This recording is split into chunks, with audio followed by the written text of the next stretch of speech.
الحمد لله نحمده ونستعينه ونستغفره ونؤمن به ونتوكل عليه ونعوذ بالله من شرور أنفسنا ومن سيئات أعمالنا من يهده الله فلا مضل له ومن يضلله فلا هادي له ونشهد أن لا إله إلا الله وحده لا شريك له ونشهد أن سيدنا وسندنا وشفيعنا ومولانا محمدا عبده ورسوله صلى الله تعالى عليه وعلى آله وصحابه وبارك وسلم تسليما كثيرا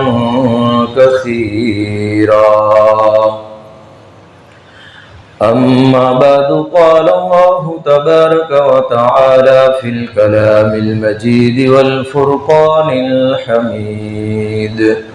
فأعوذ بالله من الشيطان الرجيم يا أيها الرسل كلوا من الطيبات واعملوا صالحا إني بما تعملون عليم صدق الله العظيم.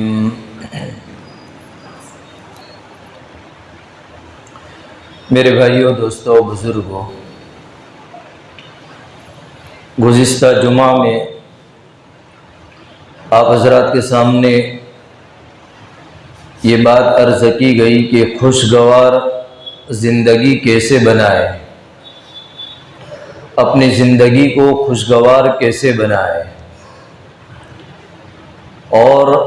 خوشگوار زندگی بنانا آسان ہے، اور یہ آدمی کی اپنی ذات کے اوپر ہے کہ میں اپنی زندگی کو خوشگوار بناؤں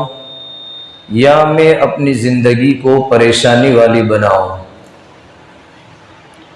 بہت سارے اسباب ہیں اور بہت سارے اعمال ہیں کہ جن اعمال کی بدولت زندگیوں میں خوشیاں نصیب ہوتی ہیں، اور بہت سارے اسباب ایسے ہیں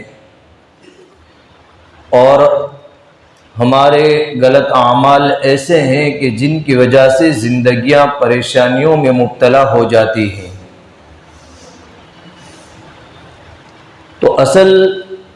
زندگی ہمیں گزارنا نہیں ہے،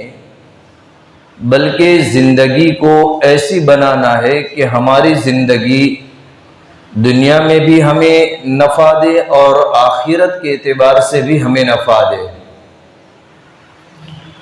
اور خوشگوار اور پاکیزہ زندگی کے لیے سب سے اہم جو چیز ہیں وہ ہیں پاکیزہ رزق، پاکیزہ روزی، حلال روزی. قرآن کریم میں اللہ رب العزت نے فرمایا، رسولوں سے مخاطب اللہ رب العزت ہیں، لیکن پوری امت کو اور قیامت تک کے آنے والے انسانوں کو یہ پیغام دیا جاتا ہے کہ اے رسولوں، یعنی اے لوگو، تم پاکیزہ اور حلال روزی کھاؤ اور نیک اعمال کرو.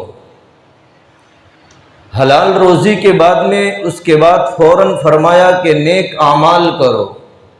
اس لیے کہ جہاں بھی جس جگہ بھی پاکیزہ روزی کا اہتمام ہوگا وہاں پر نیک اعمال کا بھی اہتمام ہوگا. اور اگر روزی ہمیں پاکیزہ نہیں ملی ہے، ہمارے جسم میں حلال روزی نہیں گئی ہے، تو اس کے غلط اثرات پڑتے ہیں. اور جب حلال رزق ملتا ہے چاہے تھوڑا ہو تو اس کی وجہ سے نیک اعمال کے اندر قوت اور طاقت پیدا ہوتی ہے، نیک اعمال کرنا آسان ہوتا ہے اور عبادت میں مزہ آتا ہے. ایمان کی حلاوت اور مٹھاس ملتی ہے اور زندگی خوشگوار بنتی ہے، زندگی خوشگوار بنتی ہے۔ اس لیے فرمایا یا ایھا الرسل کلوا من الطیبات واعملوا صالحا انی بما تعملون علیم۔ اللہ خوب جانتے ہیں جو ہم کر رہے ہیں، ہم کس طریقے سے اپنی کمائی کر رہے ہیں اور کس طریقے سے ہم روزی حاصل کر رہے ہیں اور ہم کیسی زندگی گزار رہے ہیں، اللہ ہمیں خوب جانتے ہیں۔ تو بزرگوں، دنیا میں مال کی کثرت اور مال کی زیادتی ہونا یہ اصل چیز نہیں ہے، بلکہ اصل چیز یہ ہے کہ مال چاہے تھوڑا ہو لیکن وہ حلال ہو، وہ پاکیزہ ہو، تو پھر وہ مال برکتیں لائے گا، وہ مال راحتیں لائے گا، وہ مال سہولتیں لائے گا، عافیت کو لائے گا۔ اور اگر مال کی کثرت ہے لیکن حلال اور حرام کی پرواہ کیے بغیر ہیں تو پھر وہ مال اللہ کی رحمتوں کو نہیں اتروائے گا، وہ مال پریشانیوں کو دور نہیں کروائے گا، وہ مال بے چینی کو ختم نہیں کروائے گا، چاہے مال بہت زیادہ بڑھ جائے۔ اور قرآن مقدس میں اللہ رب العزت نے ایک دوسری جگہ پر فرمایا یا ایھا الناس کلوا مما فی الارض حلالا طیبا، کہ اے لوگو جو کچھ زمین میں ہے تمہارے لیے حلال رکھا گیا ہے اس میں سے کھاؤ۔ ایسا نہیں کہا کہ جو کچھ بھی ہو کھاؤ، حلال کی شرط لگائی، کلوا مما فی الارض حلالا طیبا، کہ جیسے چاہے رزق کو حاصل کرے، نہیں، بلکہ یوں فرمایا وَلَا تَتَّبِعُوا خُطُوَاتِ الشَّيْطَانِ، کہ تم حرام غذا حاصل کر کے، حرام مال حاصل کر کے شیطان کی پیروی نہ کرو۔ شیطان تو یہی چاہتا ہے کہ آدمی کے پیٹ کے اندر حرام غذا جائے تاکہ اس کی نمازیں خراب ہو، تاکہ اس کی عبادت خراب ہو اور اس کو عبادت میں مزہ نہ آئے، اس کی دعائیں قبول نہ ہو۔ شیطان تو یہی چاہتا ہے۔ شیطان یہ انسان کا کھلا ہوا دشمن ہے، اِنَّهُ لَكُمْ عَدُوٌّ مُّبِينٌ، کہ یہ ہمارا کھلا ہوا دشمن ہے،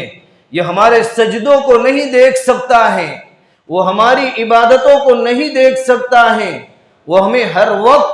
گمراہ کرنے کی سازش اور کوشش کرتا ہے۔ لیکن انسان جب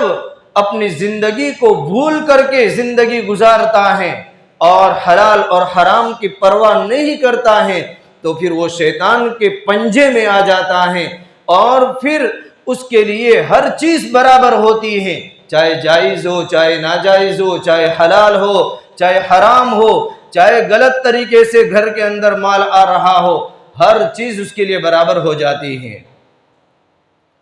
عام طور پر لوگ صرف بیاج کھانا حرام سمجھتے ہیں، سود کھانا حرام سمجھتے ہیں، لیکن وہ مال جو غلط طریقے سے کمایا گیا ہے، غلط طریقے سے جو مال جمع کیا گیا ہے، لوگوں کو دھوکہ دے کر کے اور جھوٹی قسمیں کھا کر کے اور اسی طریقے سے لوگوں کو اس کے مال کا پورا بدلہ نہ دے کر کے اس پر ظلم کر کے جو مال جمع کیا جاتا ہے وہ بھی حرام ہے، وہ بھی حرام ہے۔ صرف سود اور بیاج ہی حرام نہیں ہے بلکہ غلط طریقے سے کمایا ہوا مال بھی حرام ہے، اور پھر وہ مال ہم کما کر کے گھروں میں اناج غلہ رزق لائیں گے، روزی کا انتظام کریں گے تو پھر اس گھر کے اندر برکتیں نہیں آئے گی، عبادتیں ہماری اوپر نہیں جائے گی، وہی کہ وہی رہے گی، عبادت قابل قبول نہیں ہوگی۔ کیوں کہ یہ بھی دین ہے حلال کمانا، یہ بھی عبادت ہے حلال روزی حاصل کرنا۔ اسلام کے 5 ارکان ہیں، نماز، روزہ، زکوٰۃ، حج اور کلمہ لا الہ الا اللہ محمد رسول اللہ، ایک اللہ کی گواہی دینا، یہ 5 ارکان اسلام ہیں۔ اس کے بعد کے اندر حلال کمائی اور حلال روزی حاصل کرنا یہ بھی عبادت اور دین ہے۔ اس لیے اگر ہم خوشگوار زندگی چاہتے ہیں، چاہے چٹنی روٹی کھانا پڑے، چاہے 3 وقت میں سے 1 وقت کھانا پڑے، چاہے ہمیں اپنی سہولتیں حاصل نہ ہو، چاہے ہمارے گھر کے اندر فاقے پر فاقے آ جائے، لیکن ہمیں حرام کی طرف ہاتھ کو نہیں بڑھانا ہے، اس لیے کہ جو جسم حرام مال سے پرورش پاتا ہے، حدیث میں آتا ہے جس جسم کی حرام مال سے بڑھوتری ہوتی ہے اس کے لیے جہنم، اس جسم کے لیے جہنم کی آگ یہ بہت زیادہ مناسب ہے کہ جو مال حرام آتا ہے اور اس سے جسم پرورش پاتا ہے کہ کل قیامت کے دن ہمیں اس پر عذاب ہوگا۔ اور حدیث پاک میں آتا ہے، پیارے آقا علیہ السلام نے فرمایا، قرب قیامت کی علامتوں میں سے ایک علامت یہ ہے کہ آدمی اس بات کی پرواہ نہیں کرے گا کہ مال حلال کا آ رہا ہے یا حرام کا آ رہا ہے، اس بات کی پرواہ نہیں ہوگی۔ اور لوگ آج اس طریقے سے مفتیان کرام سے بھی سوال کرتے ہیں کہ میرے لیے حرام میں سے کوئی حلال کی شکل نکل آئے۔ ایک چیز حرام ہے، شریعت نے اس کو حرام کر دیا ہے کہ بھئی یہ کاروبار حرام ہے، اس طریقے سے کاروبار کرنا حرام ہے، پھر بھی آدمی ایسے مفتی صاحب کو تلاش کریں گے کہ میرے لیے اس میں کوئی حلال کی شکل نکل آئے۔ اگر ایک مفتی صاحب نے حرام کا فتویٰ لگا دیا تو دوسرے مفتی صاحب کے پاس میں جائیں گے کہ نہیں یہ مفتی صاحب کی ابھی بات مکمل نہیں ہے، برابر نہیں ہے، دوسرے کے پاس میں جائیں گے کہ شاید وہاں کوئی 1-2 راستے نکل جائے اور میں اپنا کاروبار حرام کا کرتا رہوں اور حرام کی غذا میں حاصل کرتا رہوں۔ بہت ساری یوجنائیں اور بہت ساری اسکیمیں ایسی آ رہی ہیں کہ جس کے اندر مفتیان کرام نے حرام کا فتویٰ لگا دیا ہے، لیکن اپنی سہولت کے لیے، اپنی آسانی کے لیے کہ نہیں اس میں سے مجھے کوئی حلال کی شکل مل جائے۔ یہ قیامت کی علامتوں میں سے ایک علامت ہے کہ آدمی قرب قیامت اس بات کی پرواہ نہیں کرے گا کہ مال حلال کا آ رہا ہے یا حرام کا آ رہا ہے، تو پھر خوشگوار زندگی نہیں ملے گی۔ اور ایک آدمی لمبے لمبے سفر کرتا ہے، اللہ کے حبیب پاک صلی اللہ علیہ وسلم نے فرمایا لمبے لمبے سفر کرتا ہے اور پرا گندہ حالت ہے، گرد و غبار ہے کپڑے کے اوپر، بال بکھرے ہوئے ہیں، اور مسافر کی دعا قبول ہوتی ہے، لیکن جسم میں حرام مال داخل ہو چکا ہے۔ جب وہ مسافر لمبے لمبے سفر کر کے دعائیں کرتا ہے تو حرام مال اور حرام غذا کی وجہ سے اس کی دعا قبول نہیں ہوتی ہیں، حرام غذا کی وجہ سے دعائیں قبول نہیں ہوتی ہیں۔ اور جب حلال روزی ہوگی تو پھر اللہ رب العزت ہماری دعاؤں کو قبول فرمائیں گے۔ اور حرام رزق ایسی چیز ہے کہ چاہے ہماری عبادت بڑی سے بڑی ہو لیکن وہ عبادت قابل قبول نہیں اور اس کے بعد دعائیں قبول نہیں۔ اور اگر حلال رزق ہے، حلال روزی ہے، چاہے محنت کر کے پتھر اٹھائے ہو یا لکڑے کاٹ کر کے اس کو گٹھڑ بنا کر کے اٹھا کر کے بازار میں بیچا ہو، ہاتھ میں اس کے نشانات پڑ گئے ہو، چاہے 100 روپے کے بجائے 50 روپے ملے ہو، حلال کی روزی ہے تو پھر اس حلال کی روزی کے اندر عبادت میں بھی مزہ آئے گا اور وہ عبادت قابل قبول بھی ہوگی اور اس کے بعد دعائیں قبول بھی ہوگی اور اس کے ذریعے سے اللہ اس کو خوشگوار زندگی دیں گے۔ اللہ رب العزت اس کی وجہ سے خوشگوار زندگی عطا فرمائیں گے اور اللہ رب العزت اس کے ذریعے سے ایمان کی حلاوت عطا فرمائیں گے، ایمان کی مٹھاس اللہ رب العزت عطا فرمائیں گے۔ اس لیے صحابہ کرام رضوان اللہ تعالی علیہم اجمعین اور ان کی عورتوں کا یہ حال تھا کہ وہ گھروں کے اندر اس بات کا تذکرہ کرتے تھے کہ ہم بھوکے رہ جائیں گے، ہم گھروں پر فاقے برداشت کریں گے لیکن ہم اپنے گھروں کے اندر اپنے بیوی بچوں کے پیٹ کے اندر حرام کا لقمہ نہیں ڈالیں گے، ہم اپنے بیوی بچوں کے پیٹ کے اندر حرام کا لقمہ داخل نہیں کریں گے۔ بہت سے اللہ والوں کے حالات میں لکھا ہے کہ انہوں نے فاقے پر فاقے برداشت کیے، کبھی 1 وقت کا کھانا کھایا، کبھی 1 وقت کا نہیں ملا، کبھی 2 وقت کا کھایا تو کبھی کچھ بھی نہیں ملا، گھروں کے اوپر ایسے ہی بچوں کو بہلا کر کے سلا دیا، بھوکا سلا دیا، لیکن گھروں کے اندر اپنے حرام رزق کو داخل نہیں کیا اور بچوں کو حرام کا نہیں کھلایا۔ آج بزرگوں اس کو غلط سمجھا ہی نہیں جاتا ہے۔ بہت سی مرتبہ آدمی کاروبار کرتا ہے اور اپنے کاروبار میں لوگوں کو دھوکہ دیتا ہے کہ بھئی یہ چیز ایسی ہے ویسی ہے، حالانکہ اس کو معلوم ہے کہ یہ چیز ایسی ویسی نہیں ہے،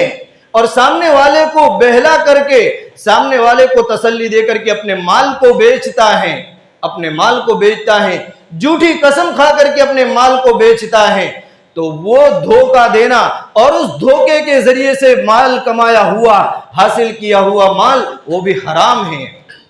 یہ دھوکہ دیا، ہم کو معلوم ہے۔ ایک مرتبہ اللہ کے نبی صلی اللہ علیہ وسلم بازار سے گزر رہے تھے، ایک گیہوں کا ڈھیر پڑا ہوا تھا، اور اللہ کے نبی علیہ السلام نے اس گیہوں کے ڈھیر کو دیکھا تو اوپر سوکھا ہوا تھا، اور جب اندر کو ہاتھ داخل کیا تو اندر گیہوں بھیگے ہوئے تھے، لیلے تھے۔ تو اللہ کے نبی علیہ السلام نے فرمایا ایسا کیوں ہے؟ اس لیے کہ اگر بھیگے ہوئے گیہوں ہوں گے تو وزن کے اندر کم جائے گا، اور سوکھے ہوں گے تو زیادہ جائے گا۔ اللہ کے نبی علیہ السلام نے فرمایا من غشنا فلیس منا، کہ جو دھوکہ دے وہ ہم میں سے نہیں، کہ جو دھوکہ دے وہ ہم میں سے نہیں۔ ایک آدمی ناریل کا کاروبار کرتا ہے، اس کو معلوم ہی ہے کہ میرے مال کی کوالٹی ایسی ہی ہے، پھر بھی اس کے باوجود اس کو فضائل بتلا کر کے سامنے والے کو اوپر کا اچھا مال بتلا کر کے مال بیچ رہا ہے اور دھوکہ دے رہا ہے، تو پھر اس کے ذریعے سے حاصل کیا ہوا غلط مال یہ بھی اسی کے اندر داخل ہے، اسی کے اندر داخل ہے۔ اگر سامنے والے کو معلوم ہے کہ یہ ایسی بات کر رہا ہے اور نیچے ایسا ہی ہے تو کوئی حرج نہیں، لیکن اگر سامنے والے کو معلوم نہیں ہے اور اس کو اس طریقے سے سمجھایا جا رہا ہے اور اس طریقے سے مال کو حاصل کیا جا رہا ہے، چاہے پھر وہ مچھلی بیچنے والا ہو، کوالٹی کے اعتبار سے کچھ اور ہو اور بتلا کچھ اور رہا ہو، تو یہ بھی دھوکہ ہے۔ اگر فائبر کا کاروبار کرنے والا ہے اور اس نے شرط رکھی ہے کہ اس کوالٹی کا مال مجھے چاہیے اور اتنا مال چاہیے اور یہ کوالٹی چاہیے، اب اس نے شرط کو قبول کر لیا کہ جی ہاں یہی کوالٹی ہوگی اور اتنا ہی مال جائے گا، اب کوالٹی بدل دی، مال کو بدل دیا، اب اس کے ذریعے سے نفع حاصل کر لیا، تو یہ سب چیزیں غلط مال حاصل کرنے کے اندر داخل ہیں، غلط مال حاصل کرنے کے اندر داخل ہیں۔ اور اسی طریقے سے ایک آدمی ناپ تول کے اندر کمی کر رہا ہے، یہ اناج کرانے والا ہے، دکان کے اوپر مال بیچ رہا ہے، اپنے ترازو کے اندر غلط کیا ہوا ہے، کاٹا جس کو بول رہے ہیں، اس کے اندر اس نے دھوکہ کر دیا ہے، اب سامنے والے کو جتنا کلو ملنا چاہیے پیسہ پورا لے رہا ہے اور سامنے والے کو کم دے رہا ہے، اور کم کی وجہ سے اس کو جو 50 20 100 روپے کا نفع مل رہا ہے، یہ حرام کمائی کے اندر داخل ہو رہا ہے، کیونکہ لوگوں کو دھوکہ دیا۔ لوگ اس پر اعتماد کرتے تھے کہ نہیں یہ پورا وزن کر کے دے گا، لیکن جو مال کا بھاؤ ہے وہ پورا لے رہا ہے اور مال کم دے رہا ہے، تو یہ غلط طریقے سے ناپ تول کے اندر کمی کر کے مال کو حاصل کیا ہے، تو کل قیامت کے دن اس کا جواب دینا پڑے گا، اور پھر وہ مال جب گھروں میں آئے گا تو وہ گھروں میں برکتوں کو نہیں لائے گا۔ اور جب مال صحیح رخ سے کمایا جائے گا، صحیح طریقے سے کمایا جائے گا، چاہے 10 روپے نفع کم مل رہا ہو، چاہے ہم 100 روپے کے بجائے 50 کما رہے ہو، 1000 کے بجائے 500 کما رہے ہو، صحیح رخ سے اور حلال طریقے سے کمایا جائے گا، تو پھر زندگی میں امن و امان آئے گا، زندگی میں سکون آئے گا، اور پھر مسجدوں میں جی لگے گا، عبادتوں میں مزہ آئے گا، اور اللہ سے مانگنے کے اندر بھی مزہ آئے گا، اور پھر اللہ اس دعا کو ایسی قبول فرمائیں گے کہ آدمی کو پتہ تک نہیں ہوگا کہ میرا کام کیسے بن گیا۔ حضرت سعد بن ابی وقاص رضی اللہ تعالیٰ عنہ اللہ کے نبی علیہ السلام کے پاس میں آئے اور آ کر کے فرمایا یا رسول اللہ صلی اللہ علیہ وسلم، آپ مجھے کوئی ایسا عمل بتلا دیجئے کہ میں مستجاب الدعوات بن جاؤں، مستجاب الدعوات، کہ میں جو بھی دعا کروں میری دعا قبول ہو جائے، جو میں بھی دعا کروں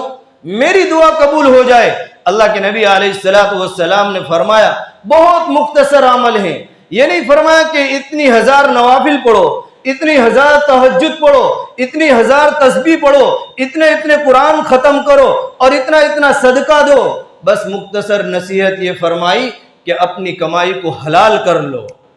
اپنا رزق حاصل کرو، حلال حاصل کرو.